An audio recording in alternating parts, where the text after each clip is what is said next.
ஒருவேளை கௌதம் என்ன கடத்திருந்தா அது சொத்துக்காகங்கிற காரணம் இருக்கும். ஆனா நீங்க எதுக்காக என்ன கடத்துனீங்கன்னு தெரியல. அது எது ஆனாலும் பரவாயில்ல. என்ன டெல்லி கான்ஃபரன்ஸ்க்கு அனுப்புற மாதிரி அனுப்பிட்டு நீங்களே ஆளை வச்சு என்ன கடத்திட்டு கௌதம் தான் என்ன கடத்தினாலும் நாடகம் ஆடி இருக்கீங்க. நீங்க எல்லாம் உங்க போத்துல முழிக்கவே அருவருப்பா இருக்கு.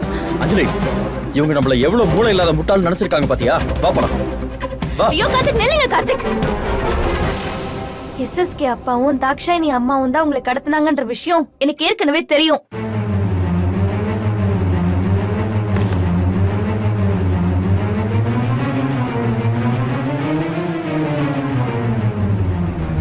என்ன சொன்ன? உனக்கு விஷயம் தெரியுமா? என்ன அஞ்சலி, எதுக்கு? எனக்கு ஒண்ணுமே புரியல. அப்ப இவங்களோட சேர்ந்துட்டு நீ எனக்கு துரோகம் பண்ணிருக்கியா? ஐயோ கார்த்திக், நான் சொல்றத கொஞ்சம் முழுசா கேளுங்க. போதும் அஞ்சலி, நீ இவங்க பேசி கேட்டு மயங்கிட்டியா? அப்ப இவங்க என்ன கடத்துறது எதுக்காக? எதுக்காகனா கௌதம் கிட்ட இருந்து சொத்தை வாங்கி நம்ம கிட்ட கொடுக்கறதுக்காக.